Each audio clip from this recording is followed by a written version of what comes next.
Buckle up everyone, because today is going to be a controversial video. We have two of the most popular all-time pump shotguns. We have the Mossberg 500 versus the Remington 870 Fieldmaster. But only one can rise to the top. Are you ready? It's time for a shotgun showdown. Let's go!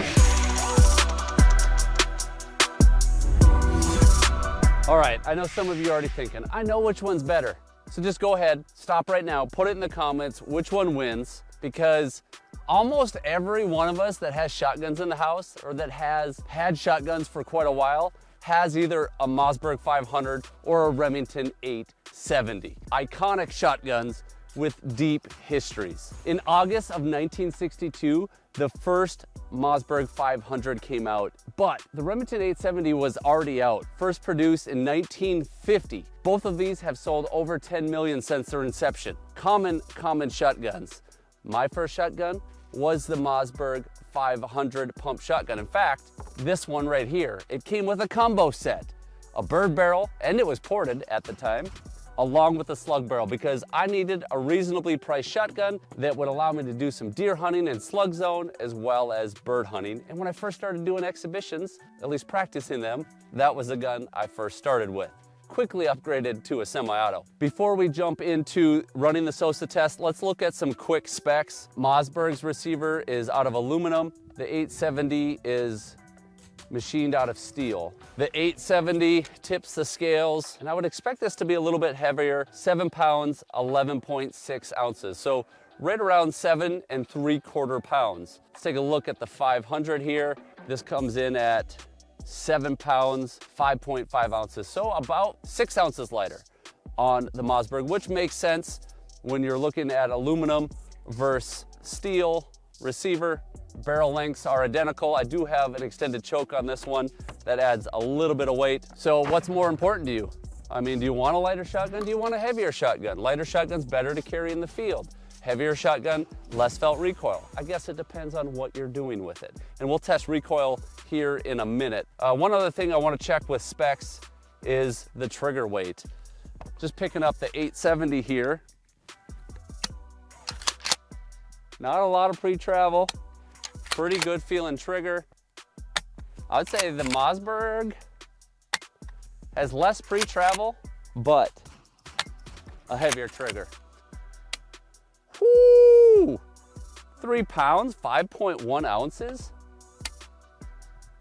3 pounds, 13 ounces. That is unreal. Every time I pull it, it's getting lighter. 3 pounds, 5.8 ounces. 4 pound trigger. We'll just call it 4 pounds. That surprised me, to be honest with you. Let's take a look at the Mossberg 500. I guarantee you it will not be that light. 5 pounds, 8 ounces. Not terrible, sub 6 pounds, 5.5 pounds. Considerably heavier, relatively speaking, but still not a bad trigger at all. 5 pounds, 10 ounces. 5.5 plus pounds here. Significant difference in the triggers as far as weight. When it comes to other specs on these shotguns, length of pull, the Mossberg 500 is 13 7/8 of an inch, quite a bit short for me. The 870 is only 1/8 of an inch longer at 14 inches. Now you are gonna notice I have a Falcon Strike on the back of the Mossberg 500. I do use this one in live shows. Normally, we'd be looking at a recoil pad like that.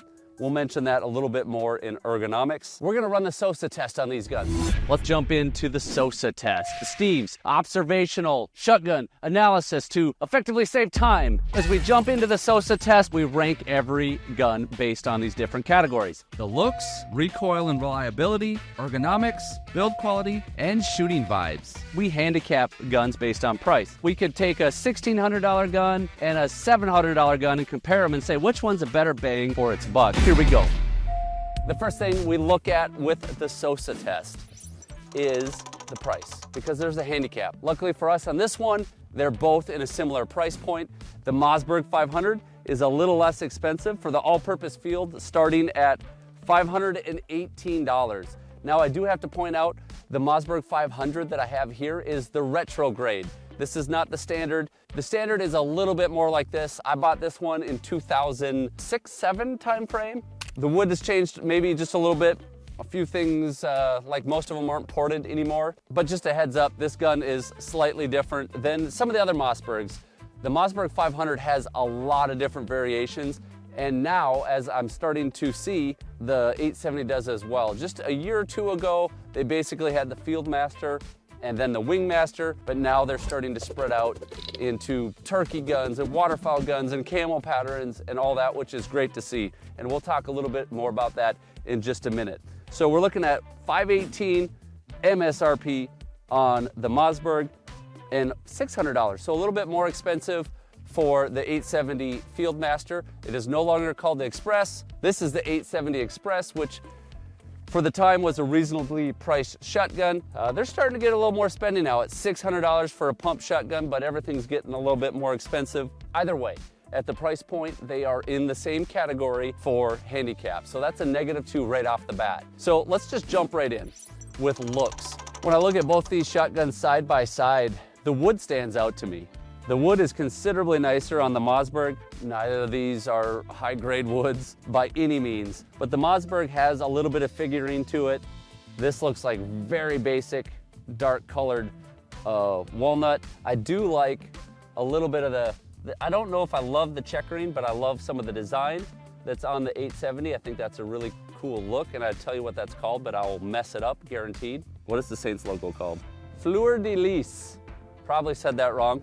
So that's kind of cool. A little bit of that neat design there too. This is a corncob stock. That's not what you're gonna see on most Mossberg 500s, although I do like it. It has a little bit of a retro look to it. This has kind of more of a glossy blued finish to it, where the 870 has more of that matte grade finish almost to it. They're both fine looking shotguns, not overly flashy in any type of way. If I had to rank them on looks, I'm kind of digging the retrograde. I like the wood, kind of like the finish of this one. I'm gonna put them both at a 7. I don't think either stand out all that much. Maybe a slight edge to the Mossberg on this one, but a lot of that is up to personal opinion on style. Put it down below, which one wins style points. I'm gonna call them both a 7. The next thing we look at is recoil and reliability. This is where it gets fun because I get to get hands-on and actually start shooting the shotguns. So we'll start with the Mossberg. Let's just shoot a few rounds, make sure it cycles well. Oh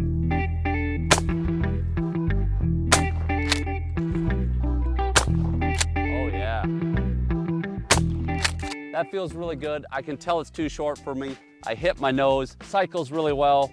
But let's go back to the original Mossberg, because this is gonna be more true to felt recoil than that one with the Falcon Strike on it. Now I do gotta say, this recoil pad that's on this original from 2006-07 is rock hard, where the one I got, did I get this last year, I believe? Has some good squish to it. So recoil is gonna probably be somewhere in between. Oh yeah, nailed it. Yeah, I can definitely feel a different impulse with this one. Neither are bad. These are target loads. That feels pretty good. Got a lot of rounds through that bad boy there. This Fieldmaster, I just got this year. I did review the Fieldmaster, I think 2 years ago. Ooh, crushed it. Oh, that is shooting nice. Recoil-wise, that's hard to say. Let's put one in the old Mossberg.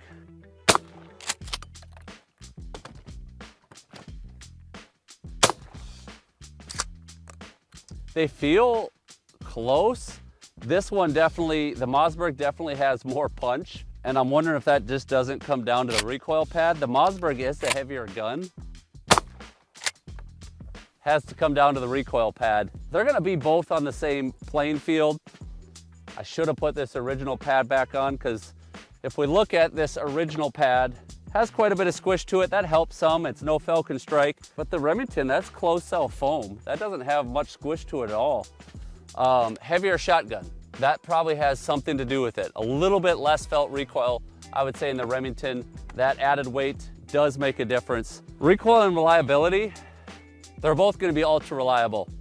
I know they've been out there for a long time. Hey, and let us know down in the comments, how have these guns held up for you? If you have the 500 or if you have the 870, how have they held up over time?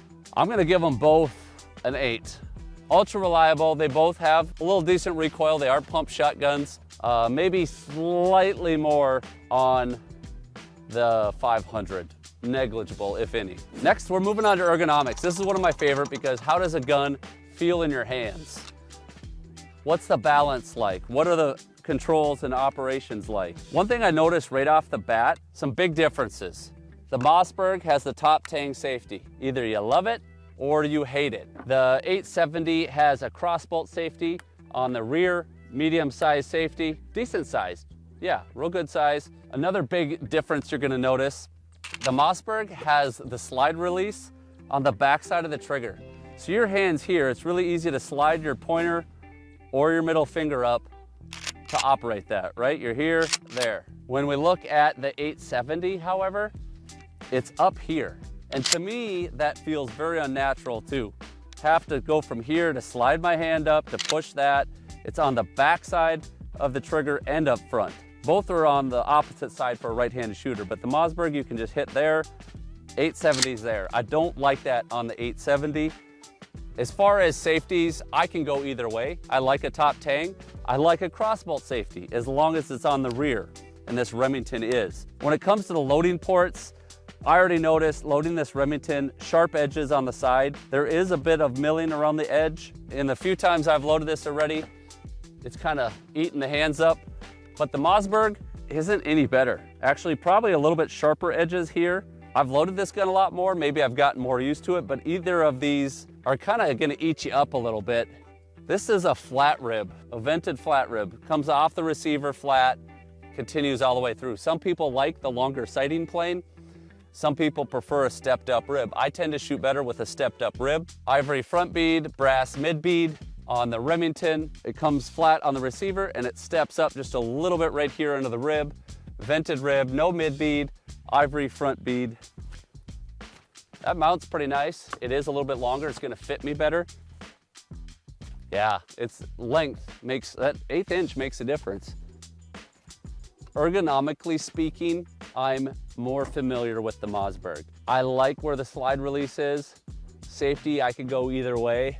Both are drilled and tapped. This has 4 screws. This has 3. I think that's a toss-up really when we come to ergonomics. I have been shooting this one a little bit better. I think that comes down to size, if it fit me better. Ergonomics, I'm gonna give them both a 7.5. I think they're both pretty decent. They're not crazy standout in any type of way. I think ergonomics have a slight edge here on the Mossberg, but I'll give it the same score. Quality-wise, I would say we can't really differentiate quality all that much. I mean, generally steel holds up better than aluminum, but I'd be curious, has anyone worn out a Mossberg 500? Has anyone worn out an 870? Have you shot it so much that it just no longer works? And if you did, what went wrong with it? This is different than when we look at break action, right? If you're shooting a break action and you have a steel receiver versus aluminum, you know the steel receiver is gonna last much, much longer. That's because the way an over-under operates. I don't think it's as big of a deal to have an aluminum receiver as long as our internal parts are steel, but I could be wrong. I haven't shot tens and tens of thousands of rounds for these. Maybe you have, and we wanna hear it down in the comments because when you share, we all get better. So without breaking these apart, I'm gonna give both these guns an 8 on quality. And if you wanna see the breakdown of both these shotguns, I've taken them both apart in the reviews. We have full-length reviews on both these shotguns. So in a showdown, we kind of skim over a few things as we look at these guns. But I want to get to shooting vibes. This is just the enjoyment of shooting the shotgun. So I'm gonna do a few more shots here, and we got to crown a winner.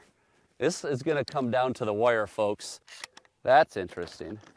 So when I load the 870, I go to get that shell in, my thumb is hitting the front of the trigger guard. When I load the Mossberg, yeah, my thumb's not hitting the trigger guard. That comes down to a little bit of the trigger guard design. You'll see on the 870 how it extends further so much more. I don't actually like that. It's a little bit obnoxious. But here we go. Oh, nailed it. Nailed it. Woo! Missed it. All right, 870, let's see what you can do. Got the front edge of that one. Missed it. There we go. Ooh, crushed it. The 870 fits me better. It's a little bit longer. And I think if both of these were the same length, I would probably enjoy the 500 just a little bit more because of the ergonomics. It's easier to load. I like where the bolt release is. Top tank safety or cross bolt, take it or leave it. I don't want to do it, guys. But when it comes to vibes, they're very similar. We're gonna keep them the same. It's a 7.5.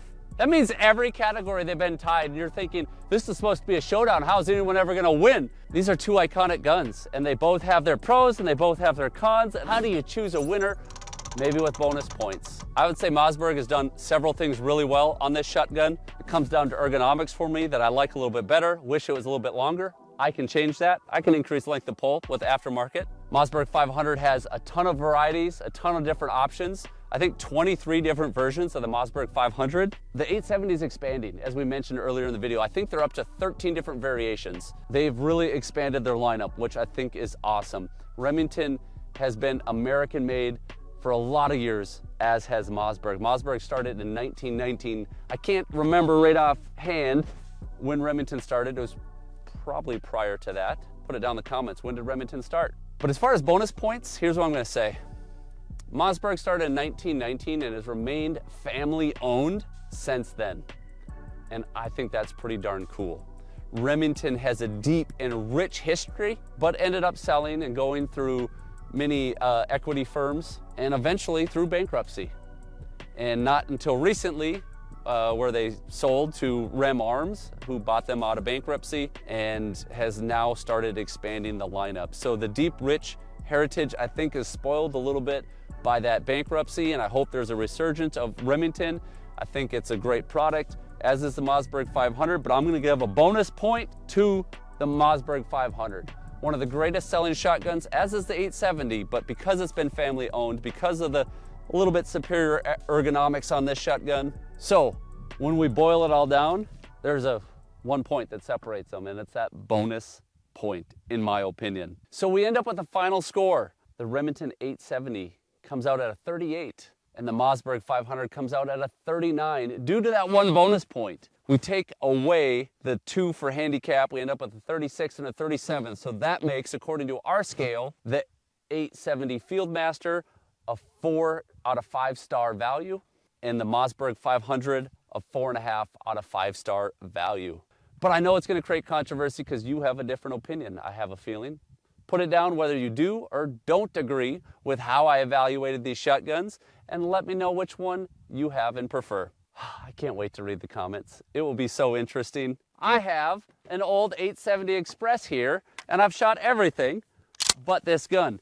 A lot of things have not changed. I think I like the 870 Express better than the Fieldmaster. Could be this is well worn in. I mean, look at that. That just cycles so nicely, or this one is just kind of not as smooth. I think we've taken a look at these shotguns, and I don't know that we settled it very clearly, but we did our best. We hope you enjoyed watching. Remember, whether you're in the field or in life, you're only gonna hit those shots you're laser focused on. So live target focused. See ya.